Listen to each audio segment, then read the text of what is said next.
to share with you is a bit of background, which I like because it's also a quite different.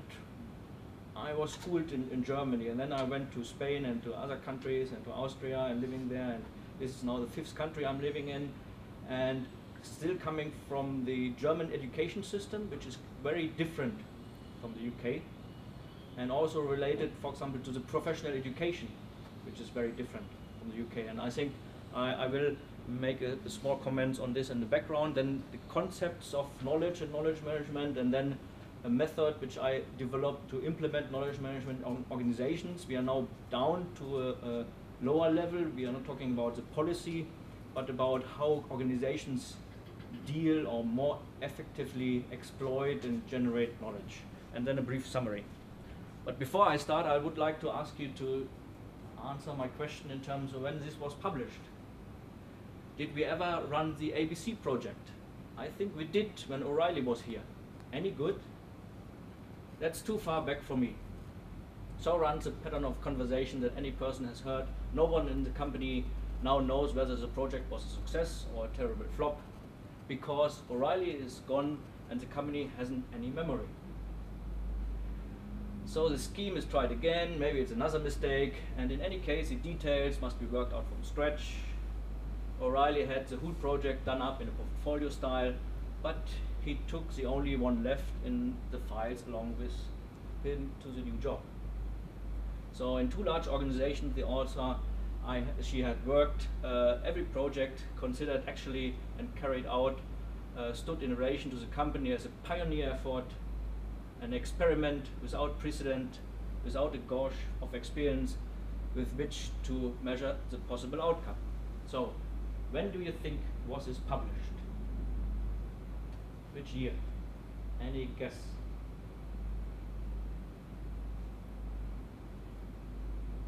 So who is breaking the ice?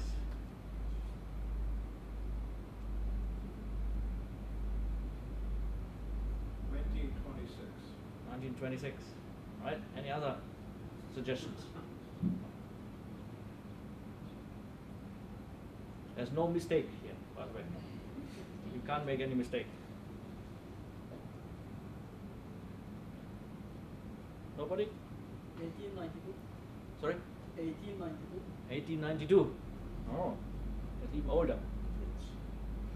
Well, when I use this, sometimes people come up with 1970, 1990, or 2000.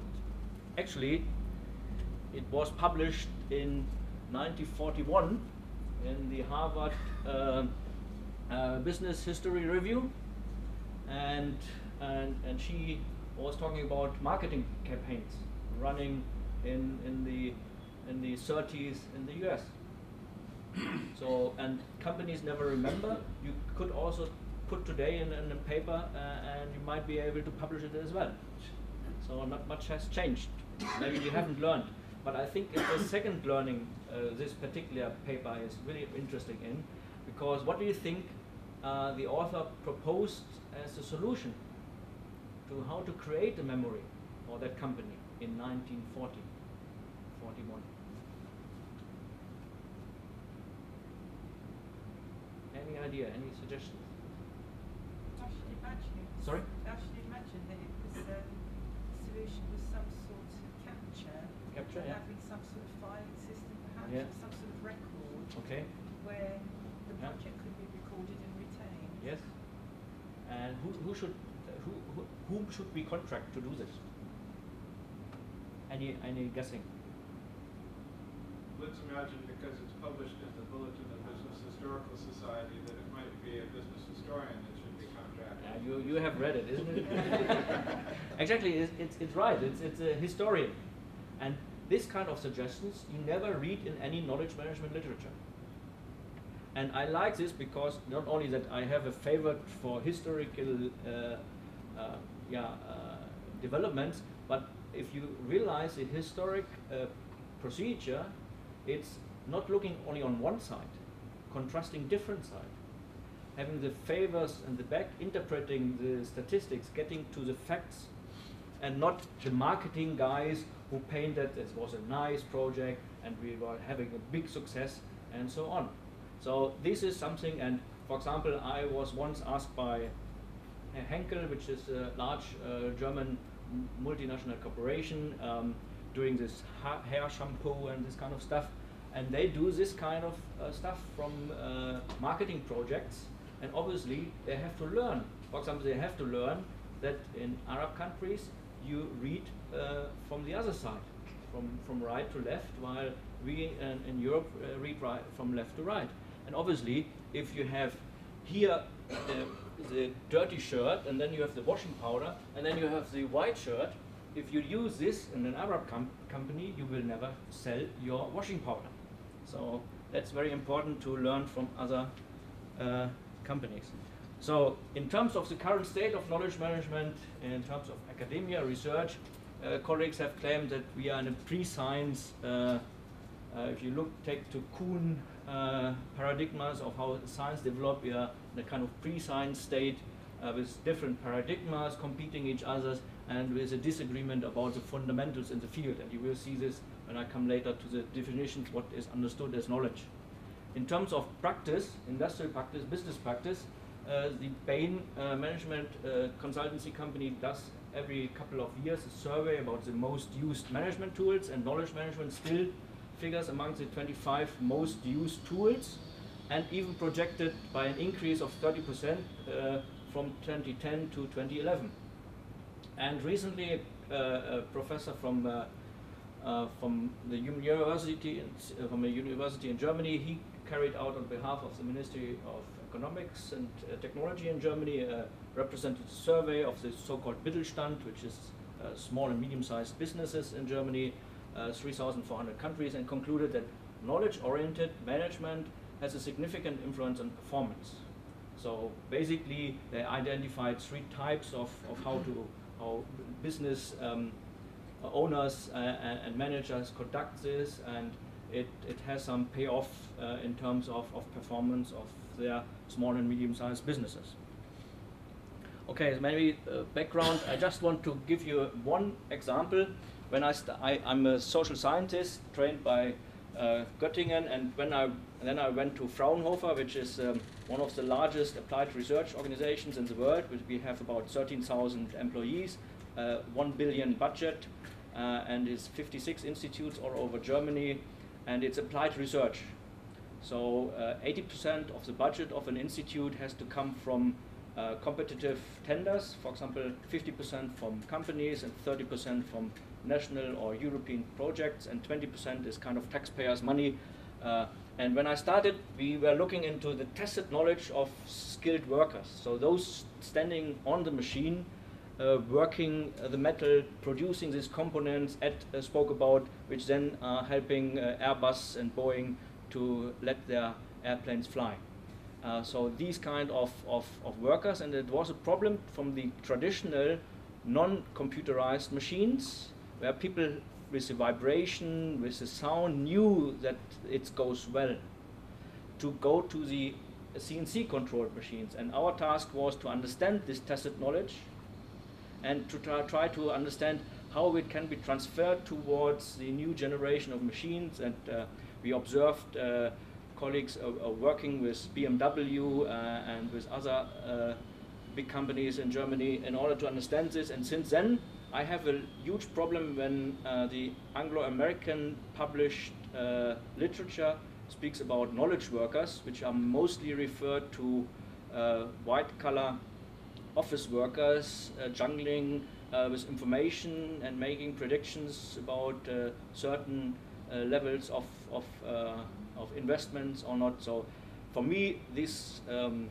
kind of understanding how the material works, being able to process the signals from the material, how it reacts to certain interventions, this is a huge skill, and this is something which a lot of companies in the so-called Mittelstand, which are leading companies, which are sometimes having the market share of 80% in the world market. A couple of companies from the German so-called Mittelstand are huge importance.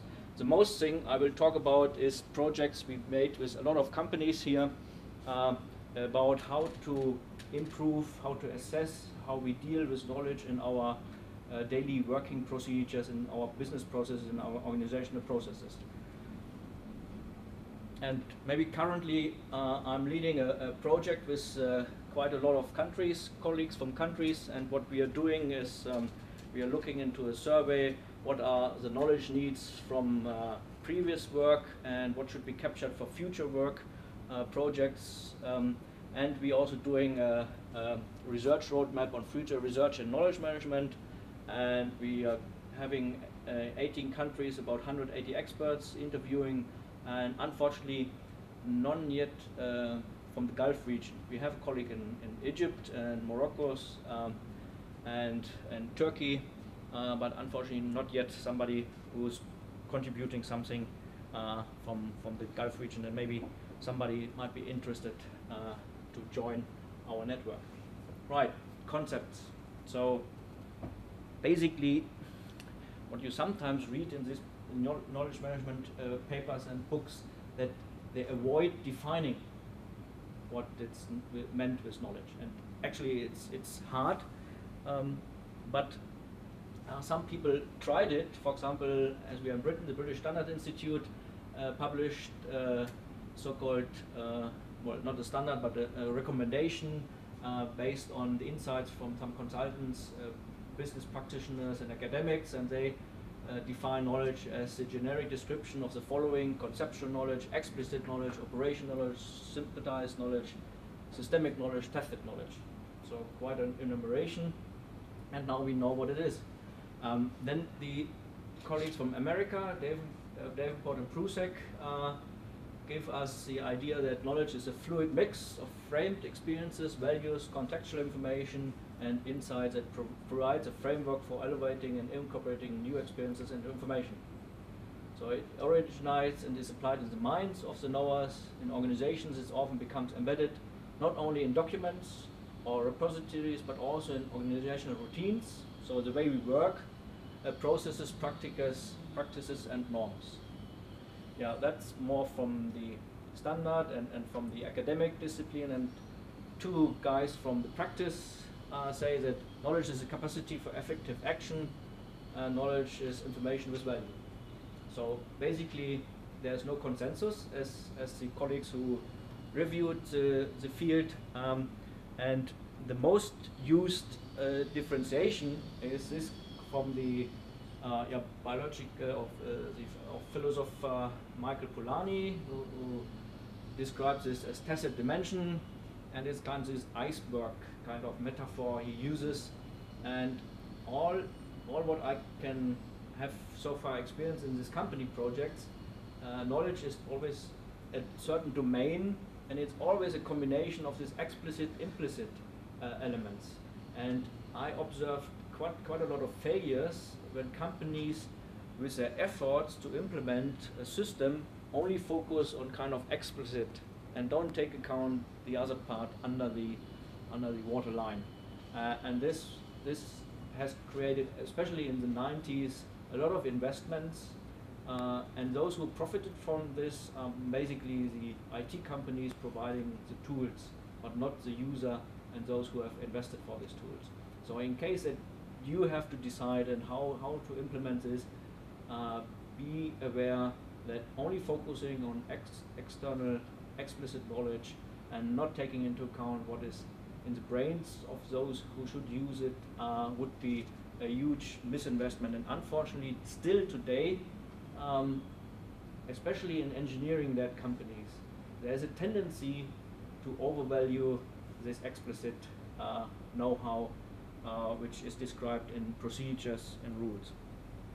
And if you come then from the IT, this is mostly used a kind of knowledge ladder, which we have the signs and characters. We combine them with the syntax to get data and putting in the context. Then you got the information, and then we integrate it with different information to have some rules, and sometimes it's added wisdom on top of this.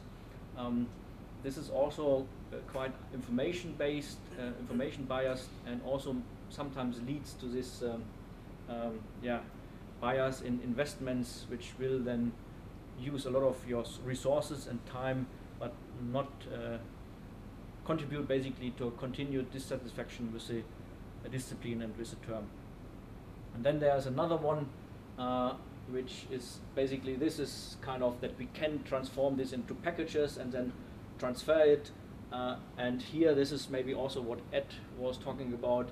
You have to practice something, and then there's getting a knowing, and to create this knowing, for example, in your country, you have to be able to practice this somewhere, either in the country of origin, where you have schooled, where you've trained, and then implemented in your country. Without this kind of practice, we won't have any transfer, and you only will pay the consultants who help you to establish something. When we look at the definitions of knowledge management, we can see two basic understanding. One is looking for management of activities of processes to enhance the competitiveness for the better use and creation of individual and collective knowledge resources. This is a kind of European agreement. And then there is the other emphasis, which is more managing the environment, so that this environment encourages the creation, shared, learned, enhanced, organized, and utilized of the knowledge for the benefit of the organization. I tried to highlight it's always towards competitiveness or to try to support the goals of the organization, and then either it's focused on creating an environment where these activities can flourish, or try to manage these activities and design these activities deliberately. So there's a kind of different nuances how to do this in practice. And some critics, they say that you can't manage knowledge, so this is not possible. You only can create an environment. I'm not fully agree with this. You can do it, but it's not easy. So, brief summary: practitioners have not reached a consensus about the definition of knowledge.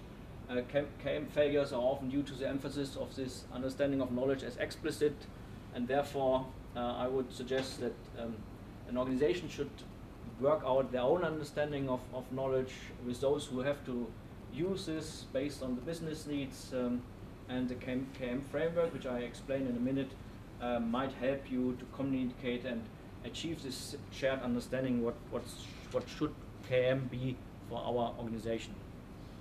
Yeah. Knowledge management step by step. When you go out in the market, that you look into the literature, you find about 100 KM methods and tools. So now you have to choose. And if you go to look to cluster these methods and tools, you take away all the synonyms and all the product names, you end up with about 80 or about 100 tools. You're still somebody who's not experienced this, can only rely to a consultant who is honest and help you to understand what is best maybe for your organization or your department or your enterprise. So there's a lot of out there, and the difficulty is now how to find the right tool, the right approach, the right method. In the early 2001, we undertook a global Delphi study asking about 60 experts in KM around the world, practitioners and academics, about what are the challenges, what are the advances in KM. And one most pressing problem, but also most promising approach was, how can we integrate knowledge management activities into our working processes, or called business processes or organizational processes. I use this term synonym in this presentation. And so and this was also basically what the projects I was referring to are about. And what I'm talking about basically is based on a survey with companies I undertook 15 years ago. We analyzed about 160 frameworks around the world. What are they emphasizing? What kind of activities? The Delphi study I mentioned quite a lot of benchmarking studies where we went to companies to learn how they did it actually with our own benchmarking institute in Berlin, with the colleagues from Switzerland and from America.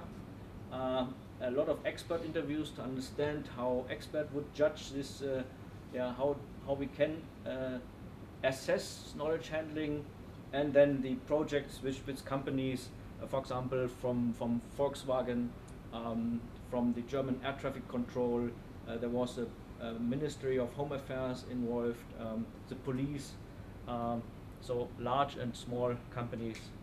And the core is we focus about what we are doing. So we create products, we sell products, or we service the customer. And we need, for doing this task, we need some knowledge. This is what feeds into this. And we create knowledge in terms of experiences. So this is the focus. And in order to understand knowledge, I use these terms: create knowledge, store or capture, then share this, and apply this.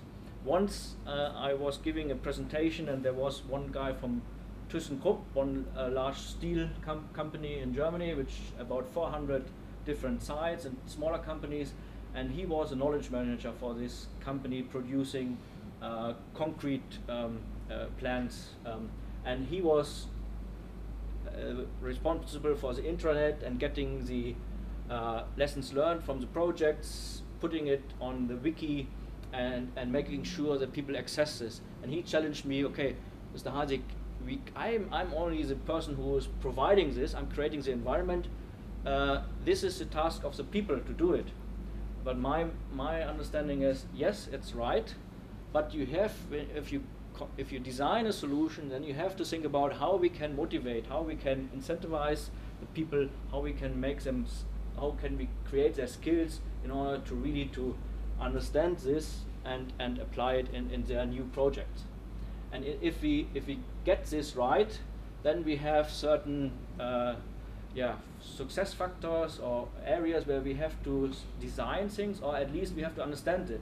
For example, company culture. We know from change management that we cannot change a company culture. It takes 10 and more years. Nevertheless, the way the company culture is implies how you can provide them with IT support. One example, there is a large automotive company which wanted to bring the expertise of all those involved in the leather design of the seats and all this kind of interior design with the leather and all this kind of stuff. And obviously the company does not have a kind of open culture. What does this mean is that if you have a kind of IT support where the guy from Mexico, the guy from Germany and from India, and they can share each other, you have to ensure that their line managers are not able to look into this forum and say, what kind of stupid question do you ask your colleague overseas? Because you are supposed to know this. This kind of access has to be denied, so understanding that you have a kind of rigid company culture implies how you design access to a platform which enables the knowledge sharing across the world. Then you have some strategy and leadership, role models. There's a lot of research needed and understand how the middle management can support the effective sharing and knowledge. Another example, BMW changed their research R&D center. They employed a guy from MIT to do a communication analysis, and they found out that people beyond 50 yards don't communicate so much with each other. So they made a kind of project house, it called, and when they moved into the house, they had these open spaces with tables of different people sitting together. But the managers said that, okay, if you talk with your guy next to the next table, which was a different group, a different department, then please come first along my table to see me. So it took them until this open culture was really integrated into the behavior quite a while, and so that the middle managers also accepted that their employees, their staff, communicate directly without their knowledge with other colleagues. And if you go today, for example, to the factory in Leipzig of BMW, it's an open space where even the manager of the whole plant is sitting in a kind of open space. It's like HP, where they have this rule since the foundation of the company. Another thing is about roles and organizations. You have to have some responsibility.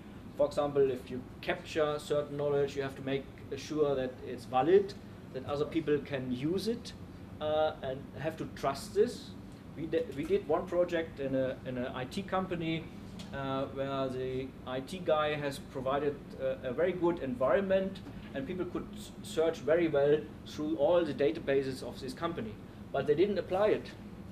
And the audit we did, it came down to the fact that there were some databases which were not trusted internally.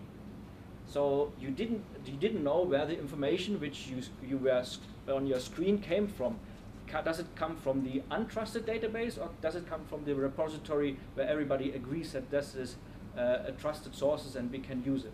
So there is certain roles where you have to understand the quality of the information and knowledge you share.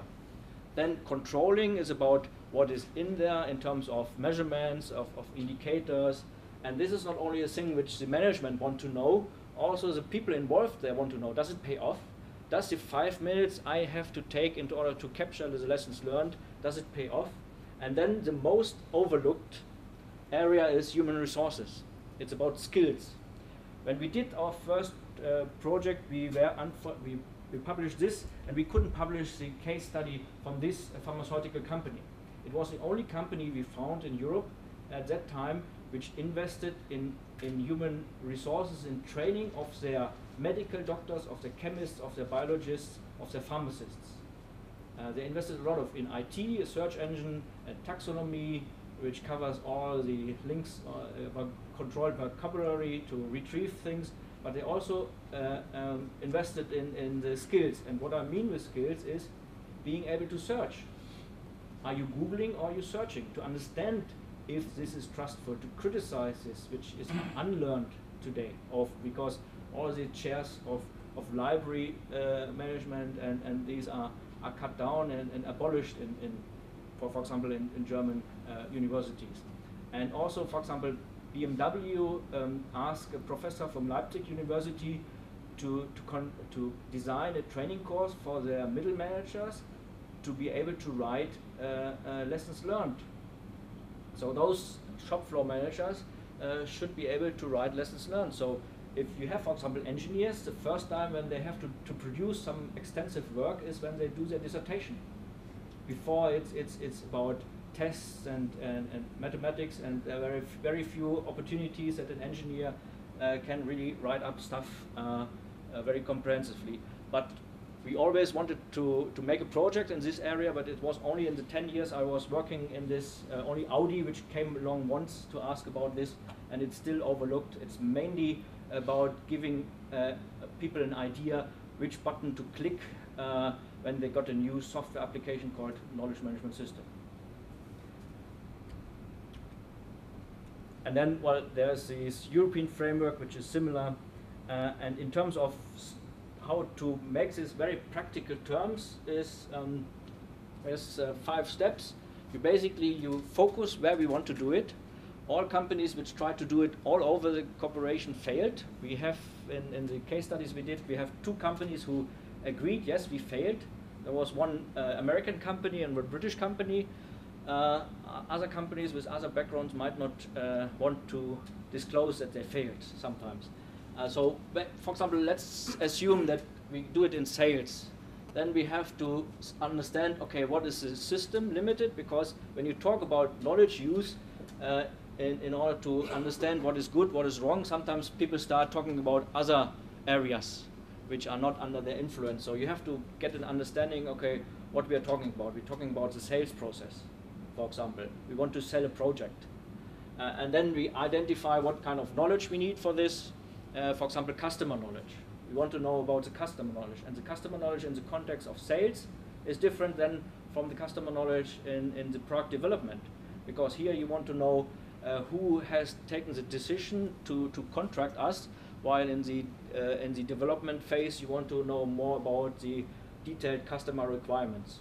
And then you apply these lenses.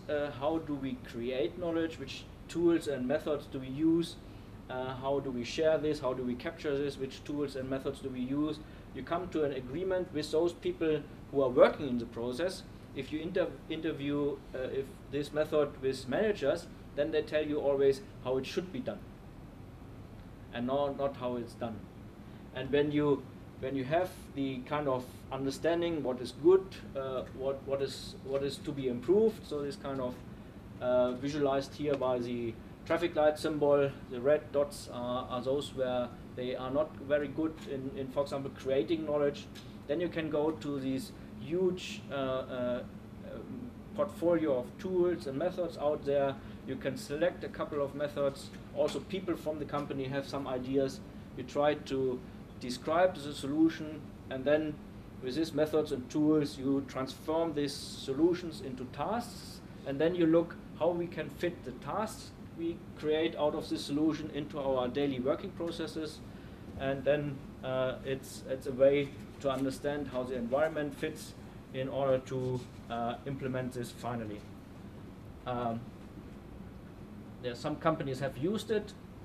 So in order to sum up, the discipline lacks of consensus, need for more research, and this is also basically agreed by those people I have been able to interview as experts in Germany and the UK so far. In practice, sometimes companies refrain from saying it's knowledge management initiative, but it's still, the challenges remain. It's about transferring from one generation, the baby boomers, to the next generation.